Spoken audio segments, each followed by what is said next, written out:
What up, people? It's your boy Chig from Gooner Eagle Eye, coming to you again with a brand new video. You are tuned in to the Arsenal versus Leicester preview, and I'm going to talk to you about the match and give you what my hopeful 1 to 11 is, as always. Please, as you come into the chat, do slap a like on the video. It always helps the previews get noticed when you guys do that. You guys have been amazing with the likes recently. Don't let it slip. Please continue hitting those likes. And as we go through this preview, just to give you a little idea of when certain things are dropping.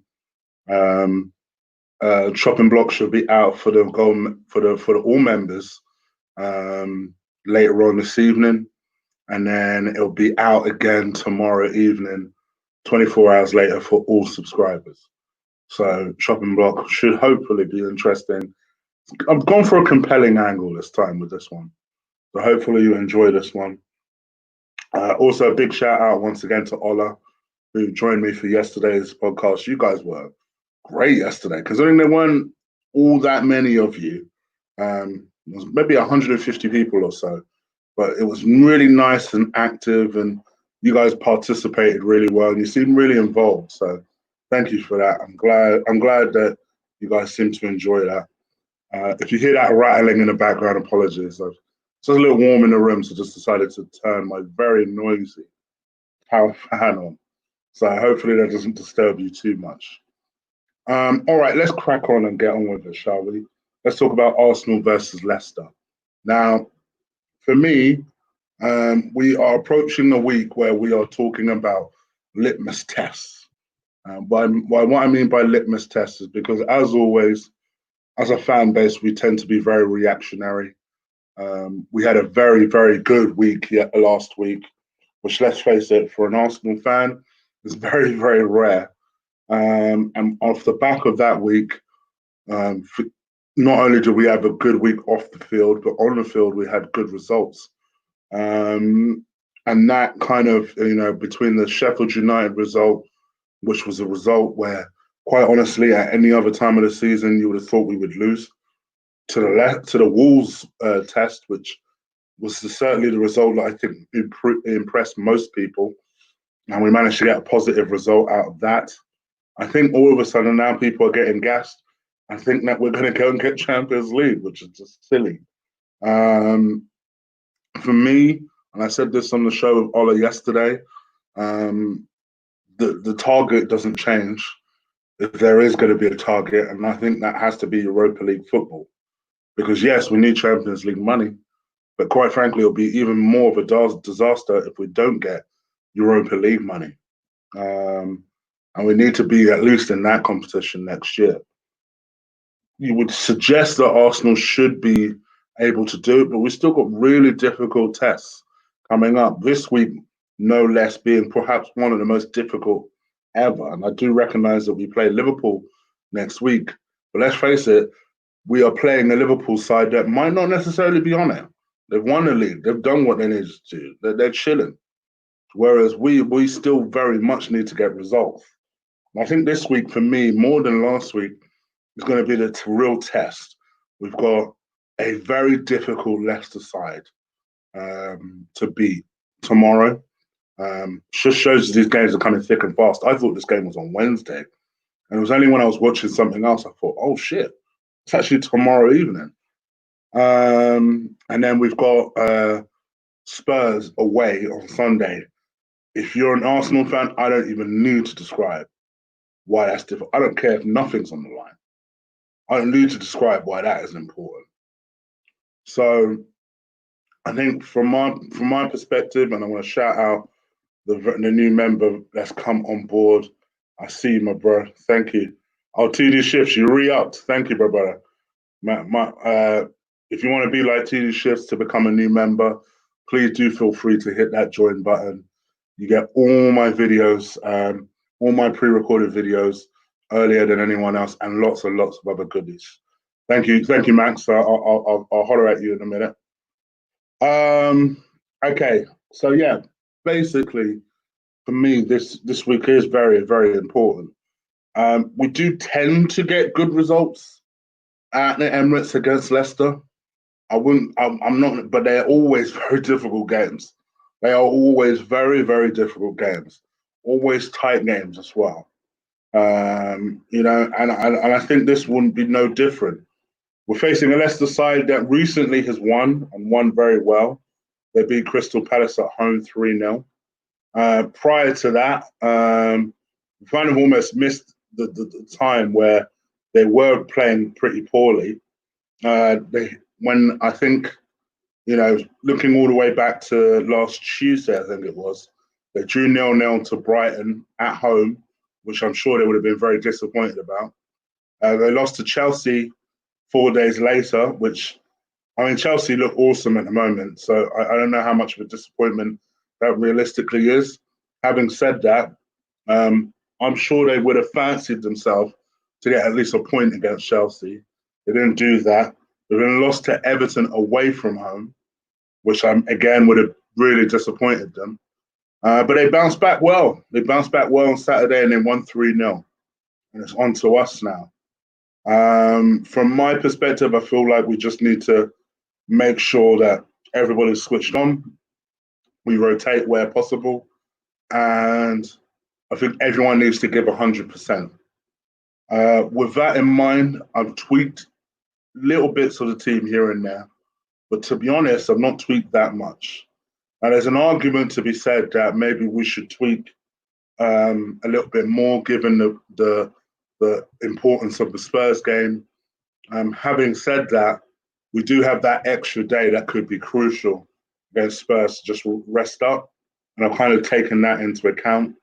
Now that I'm talking, I might change my mind on a couple of things, and I'll highlight that when as we go through the team.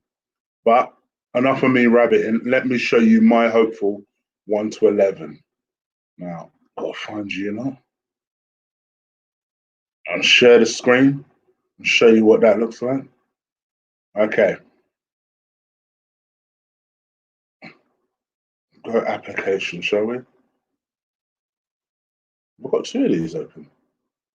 Okay. So hopefully you guys can see that. This is my hopeful 1 to 11 for the game tomorrow. Now, I'll change certain things, and I'm going to show you, I'm going to take you through the team. For me, Martinez, gosh, I can't speak, in goal. I don't think that needs to be explained. I think you guys completely get it and understand. He's performing well. And as I've said before, his entire focus should be hold on to this place as long as I possibly can. Leno supposedly is out until November. You hold on to that place until November. That should be his entire target. He looks reassured. He looks focused. I still think Leno is probably the better shot stopper, but honestly, I think Martinez is better everywhere else. So, really just depends on what you're looking for from your goalkeeper. But the biggest compliment you can play to Martinez is we're not missing Leno. And that's great. So I think for me, carry on, Martinez, carry on. Back 3, I'm going to go with Mustafi. Conscious that Mustafi's playing a lot of games. We're in a position where, unfortunately, we can't really afford to change it. There's an argument here. If you wanted to make a change, that maybe Socrates might be a good idea. And that is an option that I would look to take on. The reason being is just to freshen up that defense a little bit. Socrates has played at right back weirdly this season before. So him playing on the right-hand side of the 3 wouldn't be outrageous. So I consider him on that side as well, just to freshen it up a little bit in defense. Holding, I think Holding for me is very unlucky. He's played pretty well when he's been called upon, but for whatever reason, it's very clear to me that Arteta just doesn't seem to like him or rate him as a player. Having said that, which is so weird, I'm starting to wonder about Arteta when it comes to defense, because I heard this story today that he wants to offer Mustafi a new contract. I'm like, eh? So Us following on from David Luiz, that is a huge concern. And then the one person that you'd think, okay, maybe he should be looking at offering a new contract to in Rob Holden, he wants to let go. I'm a bit worried about his sense of judgment when it comes to defense. But my understanding is that he wants to rest David Luiz and he wants to bring in Holding for this game. I think Vardy will obviously be the obvious threat. So will Iniacho. He obviously scored over the weekend. And I feel like for me, I think you've got to play someone who's going to be physical, but has also got a decent acceleration, which is where Holding comes in. Kolasinac, I've got a feeling someone like Iniacho is going to make a fool out of Kolasinac. But I think whilst you play this system, it's actually tailor-made for Kolasinac. It's also tailor-made for Kieran Tierney, both of whom are playing quite a lot of football at the moment. I think also we don't really have any other choice. So I say let's just go with Kolasinac. Kieran Tierney, dynamic, fantastic, great. I think he would have had a bit of a reality check being taken off during the Wolves game. I do think during the Wolves game, I think, to be honest, he did all right, but he was starting to get skipped past when it came to Traore. I think Arteta spotted it early. He did well because, funny enough, I was looking at that area thinking, oh, maybe he's struggling a little bit with Traore.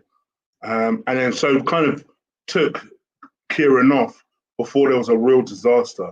And actually made a real tactical change. Probably the first real tactical change I've seen out of Arteta mid-game, where he kind of was just like, all right, I can see there's an issue here. I don't really have a like for like, but I do have a plug. And that comes in the form of Ainsley Maitland-Niles. So he's just going to be a workhorse. He's going to make himself a nuisance to Traore. That's exactly what happened. I think Kieran would have learned from that. He will take the lesson from that, and he'll go into the game more determined. Obviously, against a team that have been linked with him weirdly over the summer. Obviously, Leicester themselves, Ben Chilwell has been linked with a move to Chelsea, so they're on the lookout for left backs. You would have thought, from a Leicester perspective, they should be all over Tagliafico. But they are currently looking at Kieran Tierney. Either way, I mean, Kieran needs a big game. Let's remind people who he is. At home, on the carpet, he should be fine. On the flip side, I want Ainsley Maitland-Niles. I'm very aware that Hector Bellerin will probably be the choice. But in my view, Ainsley Maitland-Niles has the perfect balance of how to play that position. I'm not necessarily saying he can cross the ball, but what he is good at doing is that he's good at supporting Pepe when he needs to. He's very athletic. He's quick. I think he has good awareness. I think we're seeing the player maturing before our very eyes in terms of his style of play. He's not as rash as he used to be. Ainsley Maitland-Niles is just about concentration, to be honest. I think if he can maintain his concentration, you're going to see a better player for it. From his perspective, I think he just needs to get used to the fact that he's probably never going to play central midfield. So playing this jack of all trades position might just be the way forward for him. But yeah, for me, he's the best person that we have in the club in that position. I think Cedric, for all his crossing abilities, people are now starting to see why I'm not over the moon about him. I'm not sold by him. You guys know this. I've faced a lot of criticism about the fact that I don't love up Cedric. But I mean, he's decent, just could cross the ball. Like, that's basically it. Defensively, he's not particularly there. Whereas I think Ainsley Maitland-Niles is. And I think, against potentially their attack, this should be an opportunity for us to be able to bring in an Ainsley Maitland-Niles that's just going to be able to work hard. Anyway, central midfield is where I'm going to change my mind, people. Now, I want Granit Xhaka in there because I think he has been good. Contrary to counter to a lot of what people thought against Wolves, I thought he was good. I didn't think he started well.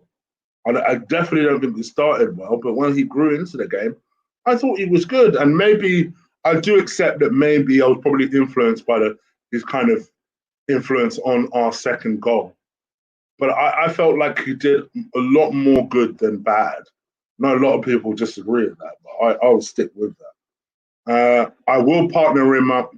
It says Ceballos. I'm going with Torreira. I'm going to give Torreira an hour run out. And Ceballos has played a lot of football recently, particularly in a difficult position that he's not had a lot of practice playing in.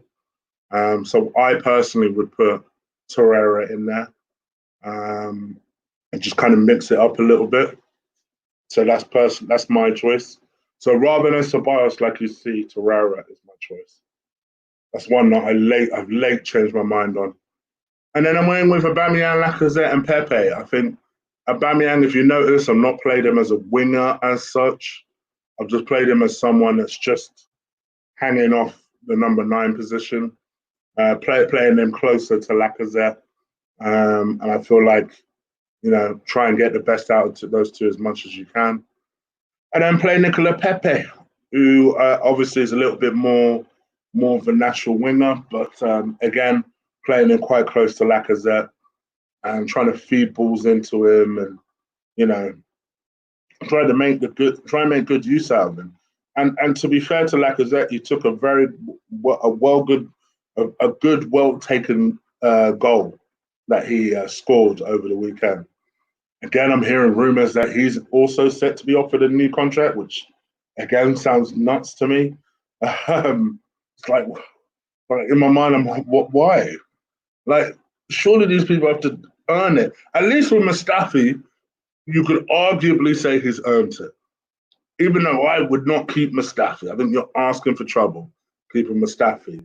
But to me, at least he's had a solid season whereby if we offered him a new contract, after my initial moaning, I would say, all right, fair enough. He's at least been a consistent 7 this season. Whereas Lacazette, it's just like, why? Because he scored 1 goal over the weekend. Let's calm down for a second. Let's calm down. You're seeing today that Usman Edouard is being linked with Palace. No, that's the guy that should be replacing Lacazette. So I must admit, I was pretty disheartened to see that. And I like Lacazette, but I also feel like sometimes you need to plan for the future. And some of these rumors, I'm not getting a lot of confidence about. But over the weekend, he scored a very good goal, well taken goal, sat Connor Cody down and spun, and bang, the goal was in. You reward that. I want to be a team that rewards good performances. So that's why I would play Lacazette. For me, I feel like this team could go on and potentially beat Leicester. It's going to be hard, though. It is going to be hard. I could actually see us going down 1-0 here. But I feel like in the end, we're going to beat them. And I think we'll beat them 2-1. But what do you guys think? Let me know. Leave it in the comments below. Leave it in the chat room. And just, let me know what you guys think. Tomorrow, I'll be back, as always, with Lee. It's probably going to be a late one. I think it'll probably be about 10:30. Me and Lee actually get on here and do player ratings and do our review. But make sure you don't miss that. On Thursday, I'll be doing an Eagle Eye because it's been a while since I've done Eagle Eye. So I'll be doing an Eagle Eye. That'll be on Thursday. So make sure you don't miss that. I'll also be doing a member stream on Thursday. So the Eagle Eye will be at 7 as always. The member stream will be a bit later, probably around 9 on Thursday. And Friday, the Combat Show, will be talking everything 251. So make sure you guys catch that. I think I've managed to talk about everything I wanted to talk about today. And also keep an eye on Chig Flicks. I'm not giving up on the channel. People have asked me. couple of things are going to drop very soon. I know I always say that, and if it doesn't, it will. I promise you. All right, it's a very short one today because I've got like stuff to do, including chick flicks. So I'm going to get out of here. But please do hit that subscribe button, hit that like button for me. I appreciate it when you guys do that. Max, you're a legend for re-upping. Thank you for becoming a member again, and hopefully I'll get to give you some more content that you guys enjoy. All right, I'm out of here, people. Take care. Enjoy your Monday evening.